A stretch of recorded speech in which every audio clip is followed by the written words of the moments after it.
Olá, sejam bem-vindos e bem-vindas. Nessa disciplina, vamos propor um olhar sobre diversos conceitos considerados fundamentais para o prosseguimento dos seus estudos no curso de licenciatura em matemática. Trata-se também de uma oportunidade não só de retomar temas lá da educação básica, mas de construir novos significados para esses conhecimentos. Assim, por que não começar pelo começo? Números.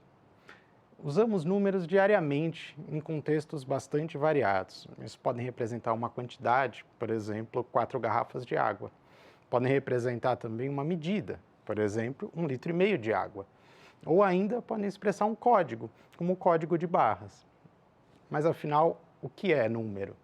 De certa maneira, o conceito de número tem suas origens justamente no ato de contar. Significa estabelecer uma relação biunívoca, ou seja, de 1 para 1, entre os elementos contados e alguma outra referência. Por exemplo, podemos contar com os dedos essa quantidade de crianças na imagem. 1, 2, 3, 4 e 5. Cada criança corresponde a um dedo da mão. Nesse sentido, já podemos considerar uma resposta inicial para a nossa pergunta. Número é o resultado de uma comparação entre uma grandeza, nosso exemplo, a quantidade de crianças brincando, e uma unidade, nesse caso, o dedo. Cabe ressaltar que se a grandeza em questão é discreta, ou seja, tem como resultado um número inteiro, falamos em contagem. Por outro lado, se ela é contínua, ou seja, tem como resultado um número que pode não ser inteiro, estamos falando de uma medida. De certa maneira, isso implica que número é um conceito abstrato. Mas por quê? Abstrair significa que certas propriedades de algo foram isoladas. Por exemplo, podemos identificar 3 coleções distintas de elementos: árvores, pássaros e frutas. Uma propriedade comum que podemos abstrair dessas coleções é o fato de possuírem o quê? Uma mesma quantidade de elementos, nesse caso, 2. Ou seja, o número é um conceito abstrato, pois ele se refere a certa propriedade que foi separada ou isolada da natureza dos objetos contados. Assim, não importa se há um grupo de 2 pessoas, um pacote de 2 quilos, ou um período de 2 horas, o número 2 representa qualquer grandeza envolvendo 2 unidades. Para explorar um pouquinho melhor essas ideias, vamos olhar agora um pouquinho para a história da noção de número. Alguns indícios arqueológicos e estudos em antropologia sugerem que há cerca de 50 mil anos já havia o desenvolvimento de um senso numérico e estratégias primitivas de contagem. Uma das mais antigas maneiras de registrar o resultado dessas contagens é a partir de entalhes feitos em ossos de animais. Então, supõe-se que cada marca corresponda a um elemento contado. Um exemplo é o osso de Lebombo, que data de aproximadamente 35 mil antes da Era Comum. Só um breve parênteses, vamos usar esse termo ao invés do popular antes de Cristo, uma vez que este tem sido um termo mais bem aceito entre os historiadores atuais. Bom, o nome do osso de Lebombo ele se refere justamente ao local em que foi encontrado, nas montanhas de Lebombo, que fica na Suazilândia. Trata-se de um osso de um babuíno contendo diversos detalhes. A partir da análise de suas 29 marcas, supõe-se que o osso de Lebombo poderia ser utilizado como instrumento para contar ciclos lunares, ciclos menstruais. Outro antigo artefato matemático é o osso de Ixango, datado de pelo menos 20 mil antes da Era Comum, encontrado por alguns pescadores na região de Ixango, na atual República Democrática do Congo. Diferente do osso de Lebombo, este apresenta entalhes com características bastante peculiares ao redor de todo o osso. Por exemplo, um dos grupos de marcações sugere a noção de dobros e metades. Começa com 3 marcas, seguidas por 6 marcas, depois 4, seguidas por 8, finalmente 10, seguidas por 5. Estratégias de contagem como essa demonstram não apenas essas primeiras preocupações da humanidade em registrar quantidades, como também estabelecer possíveis reflexões sobre elas. né? Outras estratégias de contagem consistiam em utilizar pedras, conchas, gravetos, de modo a estabelecer tal relação um para um entre os objetos e aquilo que se desejava contar. Conforme as quantidades de coisas a serem contadas aumentavam, fazia-se necessário utilizar estratégias mais elaboradas. Imagina só manter o controle sobre quantas ovelhas há num rebanho. Será que algumas perdeu? Será que ovelhas de outros pastores entraram no meu rebanho? Uma estratégia interessante utilizada por pastores na África Ocidental consistia no seguinte: em ordenar os animais em fila. A cada um que passava, adicionava-se uma concha a um fio de lã. No 10º animal, adicionava-se uma concha a um fio de cor diferente. Ou seja, agrupava-se os animais de 10 em 10. Ao longo da história, diferentes povos utilizaram também diferentes modos de agrupar quantidades. Em nosso sistema de numeração, por exemplo, agrupamos de 10 em 10, possivelmente pela contagem dos dedos das mãos. Alguns povos indígenas agrupam de 20 em 20, justamente por utilizar, além dos dedos das mãos, também os dedos dos pés. Há ainda outros agrupamentos possíveis, por exemplo, utilizando o dedo polegar para contar a falange dos outros dedos. 1, 2, 3, 4, 5, 6, 7, 8, 9, 10, 11, 12. Podemos entender essa estratégia de contagem como 12 em 12. Mas veja só, se guardamos um dedo na outra mão ao completar 12, ao completar 5 dedos nessa mão, chegamos a 60. Ou seja, pensamos num agrupamento de 60 em 60. Essa ideia de agrupar está na origem de outro conceito importante quando falamos de números, que são as bases numéricas.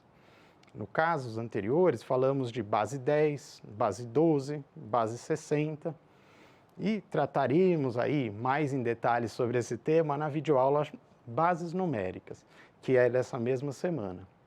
Agora, a seguir, vamos olhar um pouco para o desenvolvimento histórico de algumas dessas ideias, começando pelos povos babilônicos, assírios, sumérios e acádios que habitavam a antiga Mesopotâmia, onde atualmente é o Iraque. Algumas descobertas arqueológicas na região do Uruk revelaram diversos artefatos datados de cerca de 3.000 antes da Era Comum. Estes são indícios tanto de contagens quanto dos rudimentos de uma escrita. Um fato bem interessante é que as escavações nessa região revelaram também coleções de pequenas peças de argila com formatos bastante diversos. Arqueólogos e antropólogos consideram que cada peça representava uma coisa diferente. Por exemplo, esse disco, com diversas linhas, representaria lã. Assim, 3 peças representariam 3 fardos de lã. Mais ainda, foram descobertas pequenas esferas ocas de argila, que continham coleções dessas peças ali em seu interior. Como essas esferas eram fechadas, como saber o que estava dentro, A solução encontrada foi simples. Na superfície eram impressos os tipos e as quantidades de peças que estavam em seu interior. Por exemplo, uma esfera com 5 marcas como essa de lã conteria 5 peças de lã em seu interior. Agora, supõe-se que, ao longo dos anos, percebeu-se que não era mais necessário o uso dessas peças ou dos invólucros, já que as próprias marcações em sua superfície bastavam para registrar as coisas e também as suas quantidades. Assim, aos poucos, as marcações passaram a ser transcritas para tabletes de argila. Alguns estudos sobre esses tabletes nos permitiram identificar marcações especiais para designar quantidades. Dessa maneira, pouco a pouco, o registro de quantidades deixa de ser baseado na repetição, por exemplo, de 10 marcas correspondentes à lã, para uma correspondente à quantidade 10 e uma correspondente à lã. É justamente o uso consistente de símbolos como esses, para representar números, que dá origem ao que vamos chamar de sistema de numeração. Gradativamente, a escrita na região foi se modificando e os povos mesopotâmicos passaram a utilizar bastões em formas de cunha para realizar essas marcações nos tabletes de argila, consolidando o que passou a ser conhecido como escrita cuneiforme. Já ali ao final do terceiro milênio antes da Era Comum, os babilônicos já utilizavam essas seguintes marcas para representar quantidades. É interessante notar que esse sistema utilizava apenas 2 símbolos para escrever os números. E como isso é possível? Bom, perceba que o símbolo para a unidade, conhecido como cravo, era repetido para compor números até 9. Já para a dezena, utilizava-se esse símbolo, conhecido como asna. Desse modo, o sistema babilônico se baseava no princípio aditivo. O número 23, por exemplo, ele era obtido pela soma dos valores dos símbolos cravo e asna. Outra peculiaridade do sistema numérico babilônico é que um mesmo símbolo poderia representar quantidades diferentes. Isso porque, após os 59, os babilônicos utilizavam agrupamentos de 60 e 60, ou seja, uma base 60. Entretanto, como saber se, por exemplo, o cravo corresponderia a 1 ou a 60?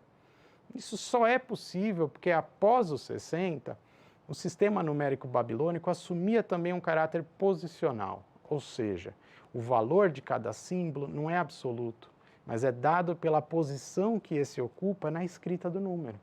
Por exemplo, além desse número da esquerda para a direita, o primeiro símbolo representaria 60. O segundo grupo de símbolos representaria 14, ou seja, 10 mais 4, e, portanto, esse número corresponderia a 74 no nosso sistema.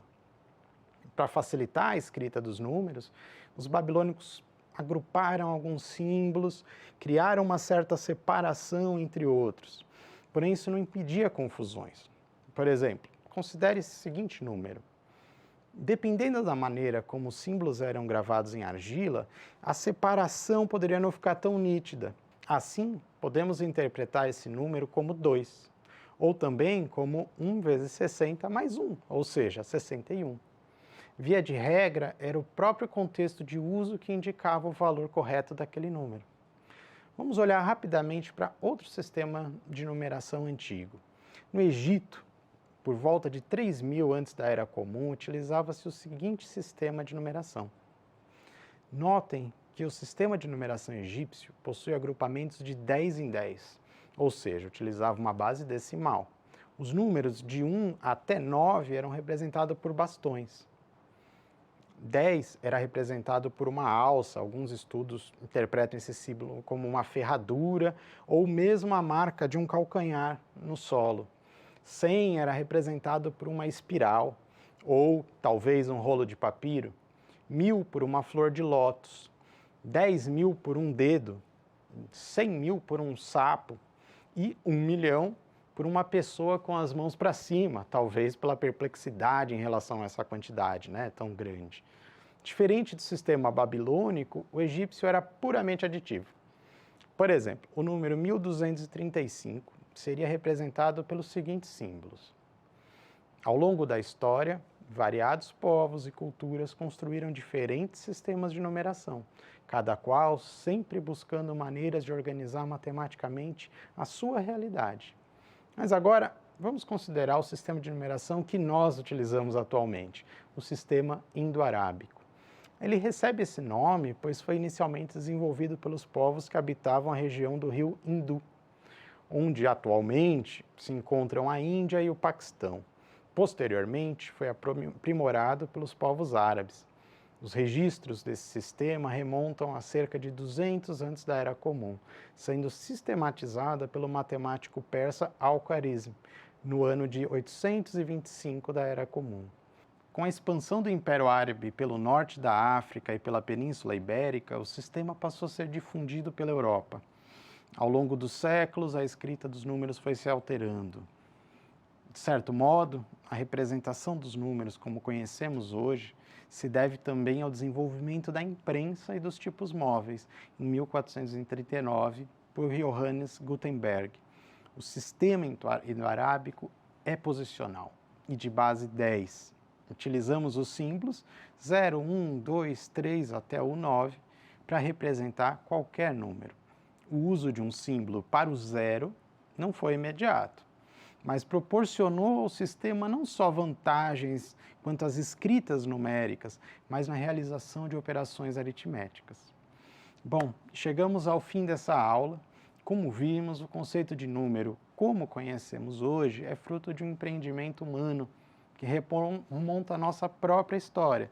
E trata-se de uma necessidade de organizar, de sistematizar as grandezas, assim como registrá-las de alguma maneira.